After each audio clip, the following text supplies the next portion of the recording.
नमस्कार दोस्तों, आइए देखते हैं कि कल मार्केट कैसे कामकाज कर सकती है। लेकिन उससे पहले डिस्क्लेमर, वीडियो खाली एजुकेशनल लर्निंग पर्पस के लिए है। मेरी तरफ से कोई बाय सेल का रिकमेंडेशन नहीं है।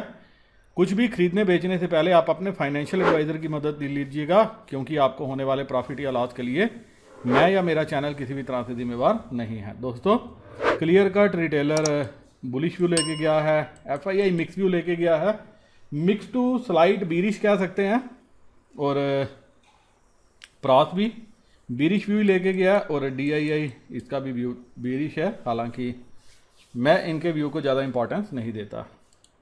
अब हुआ क्या है, नेट बेसिस पे देखिए, क्लाइंट 17,218 कंट्रैक्ट नंबर में चेंज नहीं है। डीआईआई ने नंबर थोड़ा सा आज बढ़ा दिया है, 41,000 कंट्रैक्ट इसने यहाँ पे बेचे हैं। एफआईआई ने भी थोड़ी सी पोजीशन हल्की की है, 22,915 कंट्रैक्ट, और प्रास 1,313 कंट्रैक्ट लॉन्ग करता हुआ नजर आया है। लेकिन ये किसी स्ट्रेटजी के तहत है। स्ट्रेटजी क्या है कि मार्केट ऊपर जाएगी तो नीचे फेंकने के काम आएगा। इनके पास ये क्वांटिटी होनी चाहिए थी, क्योंकि इन्होंने आज कॉल राइट किया, तो इसके लिए इन्होंने ये क्या किया, खरीद के रखा है। अब कॉल में रिटेलर बुलिश व्यू लेके गया है, 78,000 कंट्रैक्ट इनके पास कॉल में है। अब नेट बेसिस पे 25,433 25,433 कंट्रैक्ट इनके पास शॉर्ट में है।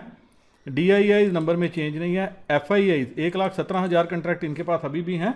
मार्केट में जो आपने लास्ट में देखा 30 मिनट में जो मूव आया, ऊपर से नीचे, फिर से नीचे से ऊपर गई, ऊपर से नीचे, नीचे फिर, तो ये मूव क्या था? ये मूव था क्लियर कट। जो अभी डाटा से मुझे समझ में आ रहा है कि रिटेलर प्रास ऊपर लेके गया था ताकि रिटेलर को कॉल दी जा सके। अच्छे रेट पे इसने ऊपर में कॉल दी, और बाद में क्या किया, मार्केट नीचे फेंक दी कॉल उनको देने के बाद।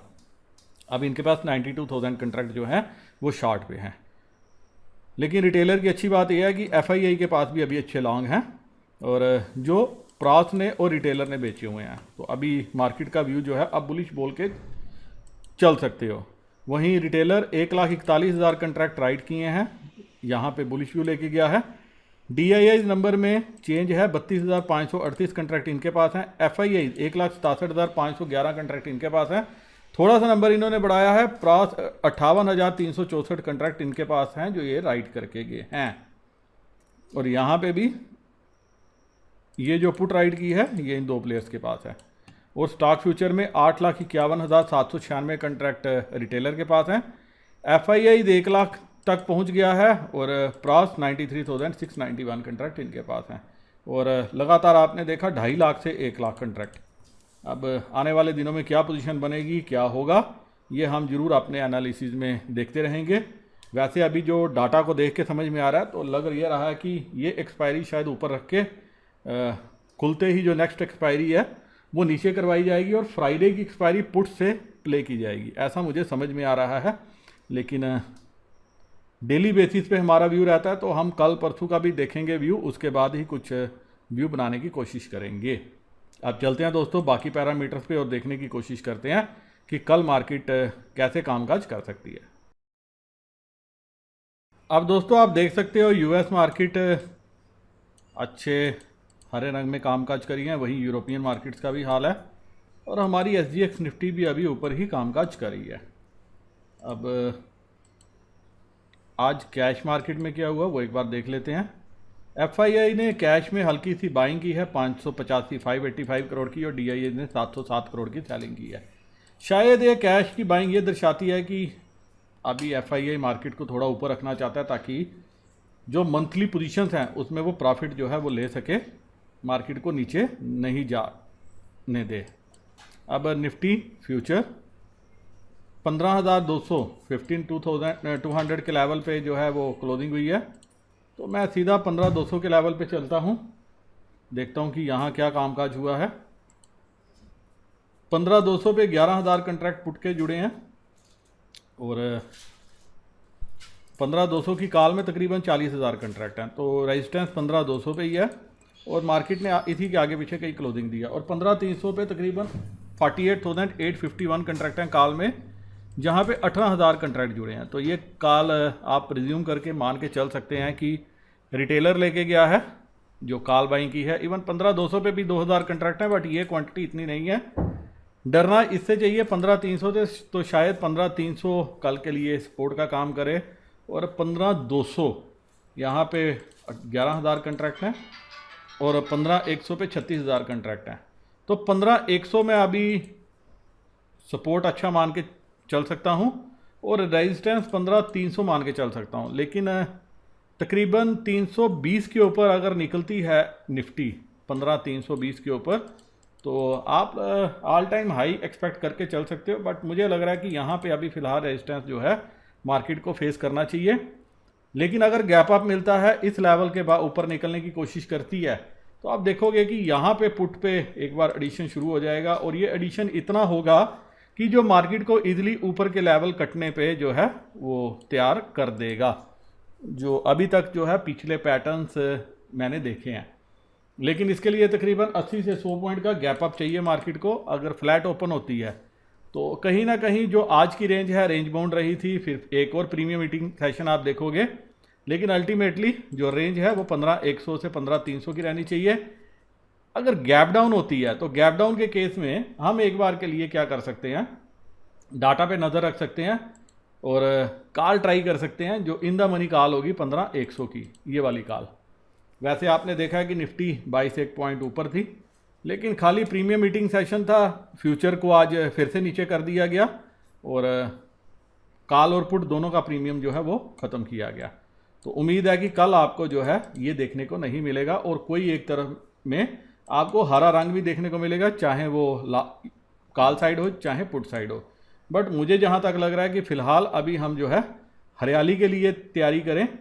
मार्केट की एक्सपायरी शायद अगर लाइव मार्केट में रिटेलर ने साथ दिया तो ऊपर की तरफ आए, और अगर रिटेलर कभी ऐसे ही कॉल जैसे इन्होंने आज खरीदी 70,000 कंट्रैक्ट, तो वैसे ही 70-80 हज़ार कंट्रैक्ट कल और ले लिए, तो फिर आप जो है एक रेंज बाउंड एक्सपायरी है, नीचे की तरफ एक्सपायरी देखने के लिए तैयार हो जाइए।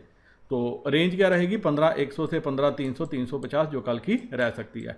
हम देखेंगे कि ओपन कैसे होती है मार्केट की, और उसके बाद जो है हम पोजीशन लेने की कोशिश करेंगे। मेरी क्लियर कट जो मेरी स्ट्रेटजी है, अभी जो बड़े प्लेयर्स के डाटा को देख के, वो अगले 2 दिनों में थोड़ी सी बुलिश पोजीशन लेने की मेरी तैयारी होगी, अगर मुझे नीचे मौका मिलता है तो। Subject to confirmation of levels पे मैं ज़रूर ध्यान रखूंगा, और डाटा पे ज़रूर ध्यान रखूंगा, और इसका ध्यान आपको भी रखना चाहिए। वही बैंक निफ्टी की क्लोजिंग कहाँ पे हुई है, 34,950, जी हाँ 34,950 के लेवल पे बैंक निफ्टी की क्लोजिंग हुई है, और फ्यूचर पे क्लोजिंग हुई है 35,000 पे।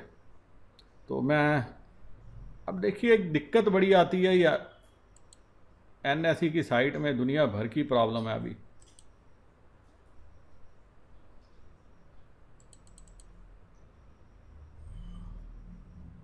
तो यहाँ पे आप देख सकते हैं 34,943, ये पोस्ट क्लोजिंग के बाद आई। वैसे तो क्लोजिंग नीचे हुई थी, तो मैं सीधा 35,000 पे चलूँगा।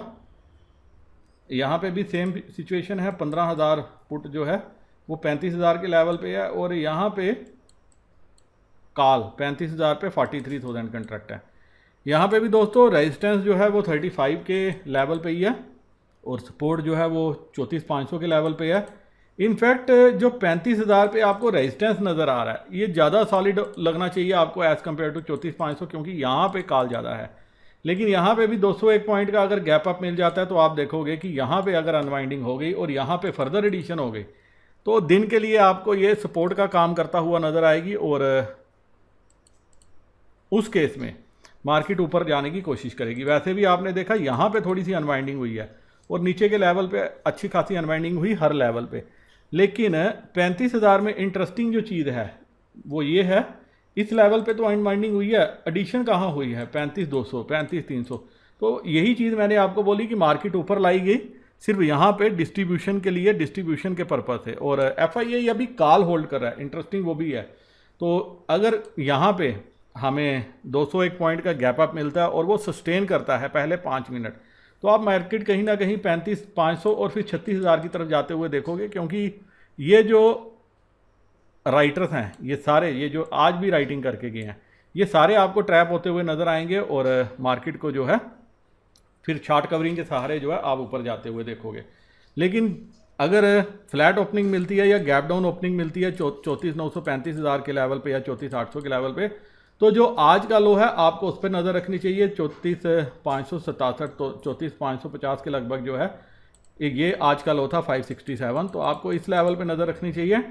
और अगर 34,500 ये थोड़ा सा नीचे की तरफ खिसकता है तो उस केस में आप क्या देखोगे कि फिर 34,000 का लेवल ओपन हो सकता है।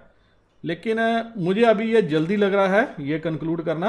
अगर 34,500 के लेवल के एक बार हम इस लेवल के पास पहुंचते हैं या 34,400 के लेवल के आसपास पहुंचते हैं तो हम यहाँ पे एक क्लियर कट कॉल लेने की कोशिश करेंगे। लेकिन डिपेंड करेगा कि फिर यहाँ पे एडिशन कैसा होता है। लेकिन अभी जो डाटा जो इंडिकेट कर रहा है, जो प्लेयर्स की पोजीशन इंडिकेट कर रही है, अभी उनके पास इंडेक्स में भी फ्यूचर अच्छे खासे हैं FII के पास, तो मुझे लग रहा है कि एक्सपायरी कहीं ना कहीं उनकी कोशिश होगी 35,500 36,000 के लेवल पे काटने की, ताकि वो कॉल्स में थोड़ा सा मुनाफा ले सकें। क्योंकि अगर उनको यहाँ से गिरानी है तो यहाँ से उनको मार्केट 1,000 पॉइंट यहाँ से फेंकनी है और लेके जानी है ऊपर तो 1,000 पॉइंट लेके जानी है। तो नीचे ऊपर 1,000 पॉइंट मैनेज करना आसान है एज़ कम्पेयर टू नीचे 3,000 पॉइंट मैनेज करना। तो इसी मैनेजमेंट को अपने ध्यान में रखते हुए मुझे लग रहा है कि अभी कहीं ना कहीं मार्केट को यहाँ तक लाया जाएगा 35,000 36,000 तक, ये वाली पुट और सस्ती की जाएगी और बाद में एक्सपायरी जो है इसी पुट से जो है वो खेली जाएगी। आप देखते हैं कि कल जो है मार्केट कैसे कामकाज करती है। लेकिन मेरी जो रेंज है कल की वो 34,500 से लेके 35,400 35,500 कुछ ये रेंज रह सकती है। और अगर एक 300 पॉइंट की गैप अप ओपनिंग मिल गई तो फिर 35,500 गया, फिर आप कल 36,000 की तरफ भी मार्केट को बढ़ते हुए देखोगे। सब डिपेंड करता है कि ओपनिंग किस तरह से मिलती है और फर्दर डाटा किस हिसाब से फॉर्म होता है। मेरी प्रोजेक्शन ये है कि अगर हमें 200-250 पॉइंट के ऊपर ओपनिंग मिलती है, 35,200 के लगभग स्पॉट ओपन होता है, तो फिर आप यहाँ पे पुट में देखोगे ओपन इंटरेस्ट इंक्रीज हो जाएगा, फिर यहाँ पे भी होगा और यहाँ पे भी होगा और वो मदद करेगा मार्केट को ऊपर ले जाने के लिए।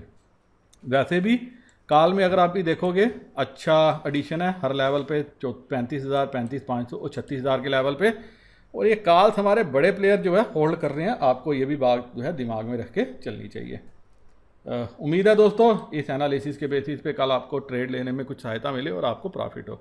वीडियो ख़त्म करने चाहता हूँ, इजाज़त, नमस्कार, जय हिंद।